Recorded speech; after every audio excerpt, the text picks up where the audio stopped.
Hi, everyone. I'm Alice, the social media manager of Jubilance, and today I'm talking with Freya Slack. Freya started the Instagram platform Don't Cramp My Style, based out of Manchester in the UK. She's tackling the taboo on periods and placing books in public bathrooms, offering a free and accessible period education for those who have periods. An interactive art student at Manchester Metropolitan University, she's organized different events to raise awareness about periods. And we're so excited to have you on today. So thank you for being so here. Much. Thank you. Welcome. So we kind of just start off with some more fun questions. Yeah. So what is your must-have essential items in your purse? Well, I kind of have to say tampon, don't I? Because it's like, because it's one of the, I have the implant. So my periods are completely irregular. I never know when I'm going to start. But obviously it's the worst thing in the world when you don't have anything. I've always just filled with tampons in my bag, to be honest. Yeah. That's perfect. Yeah. Yeah. What's the best book you've read on the plane or a train? Best book I've read. I'm reading a book at the moment called My Beautiful Boy by David Sheff. Huh. And it was they made it into a movie, and it's basically about a father. It's a true story about a father whose son became addicted to, I want to say crystal meth. Oh, and it was about the way that families deal with drug addiction and stuff like that. I don't know why. It's a really, really sad book, but it's really good. So I'm reading that one right now. that's great. What are you currently watching? BoJack Horseman. Oh, it's so BoJack good. Horseman is the greatest show on the planet. Me and my housemate, I live in a flat in Manchester with my friend Molly, and we are absolutely obsessed with the show. We're watching it for maybe the fourth time. Oh my God, that's amazing. Yeah. That's so fun. So can you talk about Manchester? What's the best thing to do there? Manchester is, so for those of you who don't know, the UK, so Manchester is, it's in England. It's a city in the north. I grew up in the south, so I grew up in Devon, so in the countryside, so where there's lots of farming and stuff. But a lot of my family are based in Manchester, so it was the best decision to go to art school here. There's loads of colleges and universities, so it's filled with students, and it's got a great nightlife, and there's weird kooky bars as well, NQ64, which is a gaming arcade bar. There's a big history of art as well. So we've got the Whitworth and the Manchester Art Gallery and the Chinese Contemporary Art Gallery as well. There's a lot to do in Manchester. There really is. Yeah. Oh, that's amazing. What's your favorite part about it? My favorite part of Manchester, probably the Northern Quarter. So the Northern Quarter is kind of it's how can I explain it? It's there's lots of pubs and bar. We're obviously in England. Everybody loves pubs. So there's loads of bars, there's loads of pubs, and there's all these awesome shops, and there's a place called Affleck's Palace, which is it's filled with all this crazy stuff, retro everything, retro clothing and old typewriters and cameras and gaming stuff. So that's my favorite place in Manchester. Yeah, that sounds awesome. Yeah. I'll have to go visit. Yeah, no, definitely. So can you talk about your winter traditions? I know are there any specific traditions to the UK for the holidays, or the best tradition? And it's something that when I was out in the States, and I remember because I worked at Camp America, I remember a lot of the kids asked me, they're like, what's this thing called Guy Fawkes night? Yeah. So we have bonfire night on the 5th of November, and I love bonfire night because I love fires. I love fireworks and everything. So the whole tradition, I'm not very good at the history, so if anybody wants to make a comment and fix it, please go ahead. But a long time ago, a man called Guy Fawkes tried to blow up Parliament. We're going back hundreds and hundreds and hundreds of years ago, and I don't know what it is about the 5th of November, but people make a Guy Fawkes and they stick on a bonfire, and then we set fire to it. And then there's lots of fireworks and everything. And Manchester, in the UK where I live in a student place called Fallowfield. it just said there we go.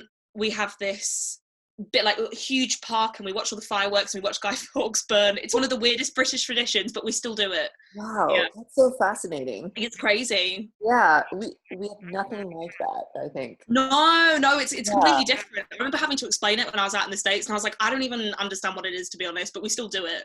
Yeah. Yeah. That's fascinating. That's so cool, all the bonfires. I know, yeah. Yeah. Just burning everything. Moving on to Don't Cramp My Style. Can you talk about what got you interested in starting this platform and what it is? It's quite a long kind of story, but I'll shorten it. So like I do this course called Interactive Arts at university. And Interactive Arts it's a very strange course. There's not many of us on it. It's very small, it's very niche. And our tutor, so to describe it, is to destroy it. Okay. So that's the whole thing. So we kind of everybody does like all these like, everybody does like different art. There's a girl who does like taxidermy, and then there's me who does there's me who does like public health stuff, and there's somebody else who's doing drag performance, and like there's all this like it's such a it's a very broad amount of people in one small space. So that's kind of like how I would describe my degree. Mm-hmm. So I went into I was in my second year of university, and I was still trying to figure out my art style, and it was becoming really frustrating because I just couldn't figure it out. I couldn't grasp anything. And then I just was thinking about women's magazines and how women's magazines are, I'm talking like Cosmopolitan and Elle, and I mean, I can't say anything. I actually love Cosmo, but like we've got these really like terrible like TV guide magazines like here in the UK. I'm sure you guys have probably got the same as well. Like, and it's all about gossip nature and, trying to, it's kind of like, it's just like kind of tearing apart women, but selling it to women at the same time. And I just didn't like that. And I thought there was something just not very nice about it. So this idea of like making a magazine which was educational, and I started thinking about periods, and going back a couple of years before that, I was on a train from Birmingham to Manchester, and there was a magazine on the chair which I'd booked, and I got bored and I was reading through it, and there was this whole thing about period poverty, and I started reading into it, and I was just like, I can't, because when we have a lot of homelessness in Manchester is a very big problem. It's a very big problem. And it's one of those things you just don't think about. I don't think about my period. Like when it comes once a month, I'm like, okay, we'll deal with this, and then I'm off my period and we'll just crack on with life. But to think that some people can't afford sanitary products who are below the poverty belt in the UK is just, it's heartbreaking. So I had this idea of like, okay, how can I make something which is educational? So this idea that the British government, I was never taught about periods at school. I spoke to a lot of other people. They weren't really taught about it. So if the UK government and the UK schools aren't teaching period health in schools, then how can we educate people about their periods? So this idea of like publicly making education accessible to the public. And the whole thing, it goes in like a public bathroom, because I'm sure like when you're on the toilet and you're on your period, it's you and your period. And you're there dealing with it, and you're there changing your tampon, changing your pad, pouring a moon cup out, you might make a bit of a mess. It's you and your period. It's a private kind of exchange between you and your uterus, as it were. So the book to go in public bathrooms, it just made sense to kind of, you're there with your period, and here's a book on menstrual health education. And it goes in women's bathrooms, men's bathrooms, unisex bathrooms, because not all women have periods, and not every person who has a period is a woman. Like, that's a very important thing to remember. So that's just kind of how it came about. It was a university project. I ended up doing really well with it, and I started to get recognition from my university and from different organizations in Manchester, and then I ended up getting funding for it. So that's amazing. It kind of took off, and now it's taken over my life. Wow, that's wonderful. So is it a magazine? Is it a publication that's continually coming out, or is it a book?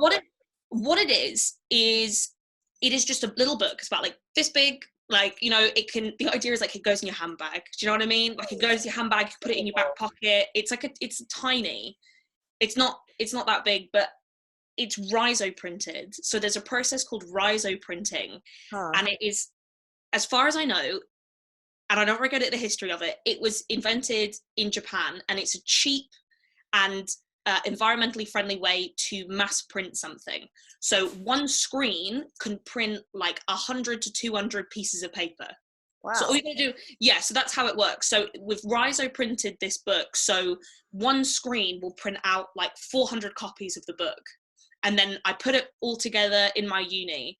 So it's just a little paper booklet. It's got a card cover. It's quite basic. It's got a red card cover. It's white paper on the inside. There's illustrations, there's designs. Silly enough, I don't actually have a Don't Cramp My Style book on me to show you because they were all taken. Also, my mother has taken quite a few as well, so she's stolen them. But it's not very big. It's quite basic. I'm going to be like redoing the illustrations, like making them a little bit, more, bit better. So it's not really magazine quality, but yeah, that's the whole idea. It's free, and but it's jam packed with so much information in it. That's amazing. Yeah. And can you talk about what period poverty is for our listeners? Yeah. So period poverty is when people can't afford sanitary products, and that's young people, that's young girls, that's young trans people, non-binary people, gender non-conforming people. It can affect everybody, and it doesn't matter about your gender. If you have a period and you can't afford sanitary poverty, and it's quite sad to hear that a lot of people will turn to, so instead of being able to buy tampons and pads, menstrual cups, all of that kind of stuff, they will instead use toilet paper, or they'll use cardboard or cloth, or even socks as well. A big thing in the UK as well, experience it. I've got a couple of books by some American authors who talk about periods. Basically, 1 in 10 girls who go to school will not go in that week that they are menstruating because they cannot afford sanitary products. 1 in 10. Yeah, so 1 in 10, and that is a lot. That's a lot of people. And you think that, these young women, these young people, they deserve the best start in life. They deserve to go to school, to feel confident, to feel great, to feel clean, and to be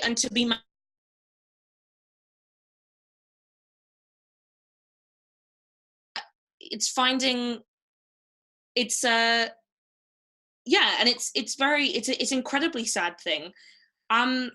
So the reason we talk about period poverty in the UK and also in the USA as well is period poverty exists, and there are a lot of period charities in the UK. I could name so many who donate pads and tampons to food banks, to schools, to Red Box Project was one of the biggest ones in the UK. They're brilliant. I raised money for them as well.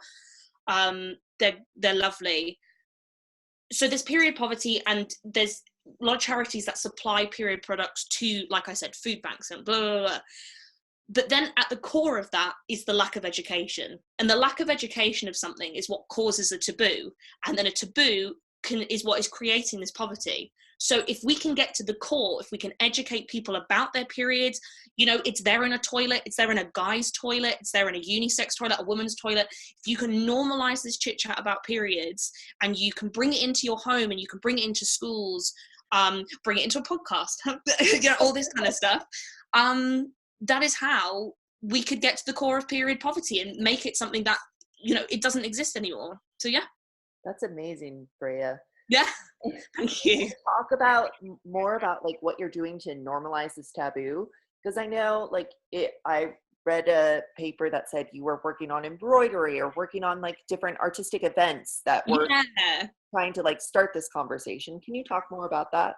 Yeah, so like going back to when I was in my second year of uni, we do something called a Unit X, which is like one of our units at uni, and a Unit X is all about collaboration and doing something. And I was like, I'm gonna put on an event. I'm gonna do it. And there is I found a free venue in Manchester. It had a stage, it had lighting. And we did this event called Don't Cramp My Style.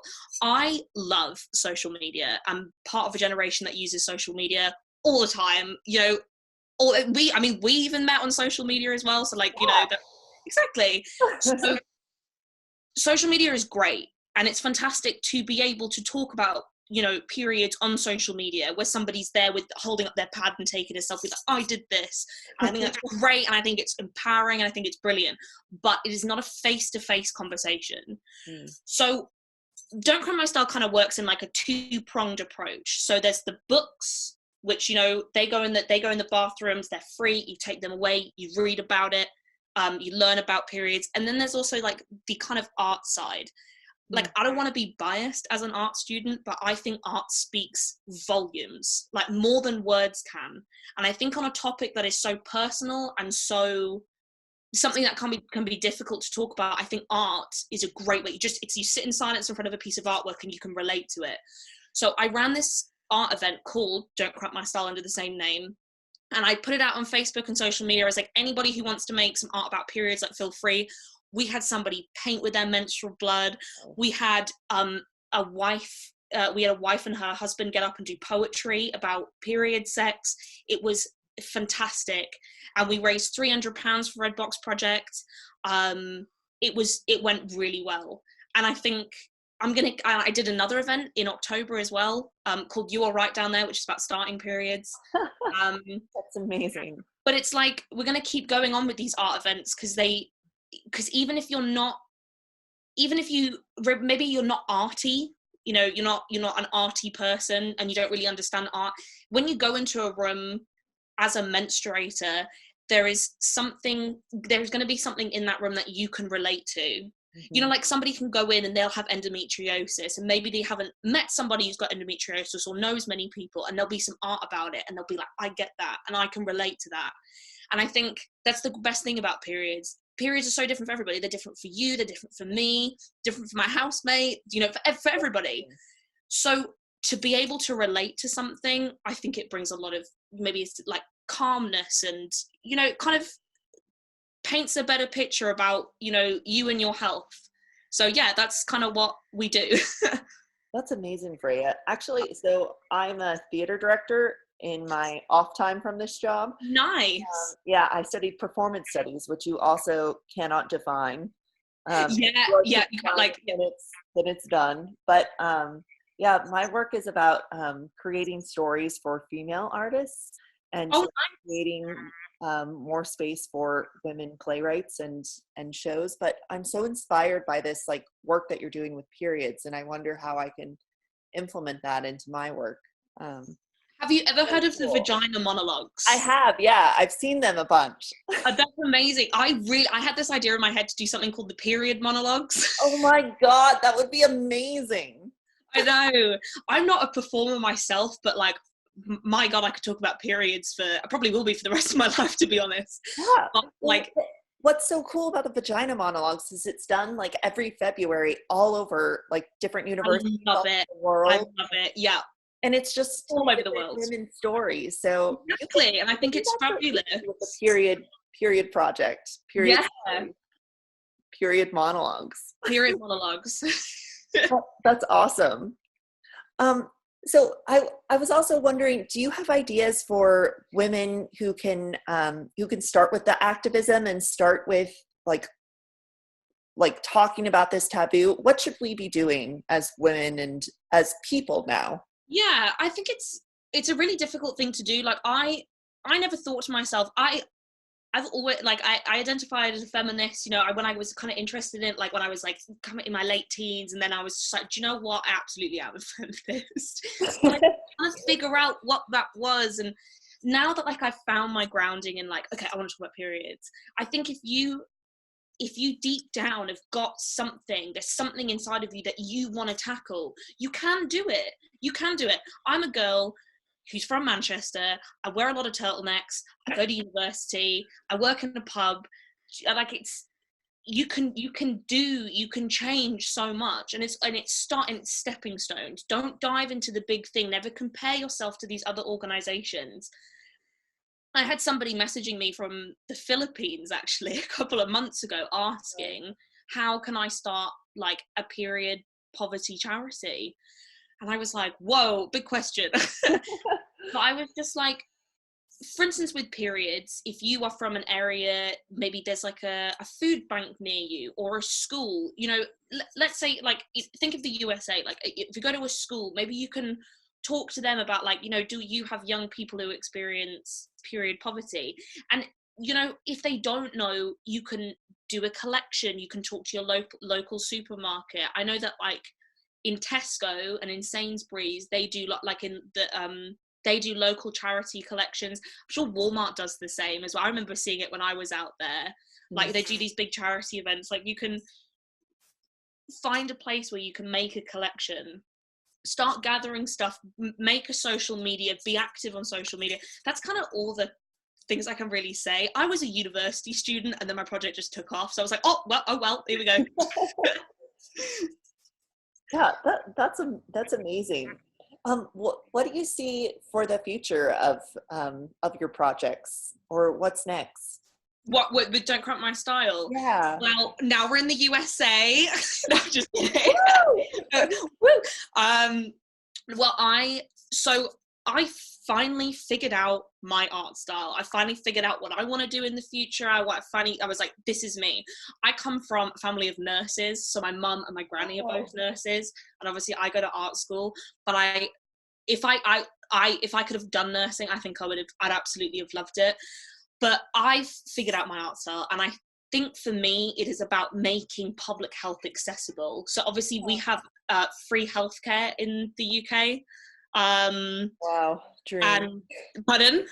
Dreams. I mean, we can dream, but you know, we've now got a Tory government who is slowly starting to sell it off. So yeah, that's kind of really upsetting. Oh, might have a free NHS depending on when you're listening to this. Our National Health Service, it's kind of, you know, bridging a gap between the way that the NHS, you know, in the UK can, you know, support and educate people on their health, whether that's mental health or physical health. So I am doing I'm in my final year of university. Wow. And I'm doing a project on virginity, and is it a social construct? So I'm sure you've heard in the news, do you know the rapper T.I.? And he made an announcement during a podcast. So there's a rapper called T.I., and he's an actor as well, I think. He made an announcement during a podcast that he takes his daughter to have her hymen checked once a year to check if she's still a virgin.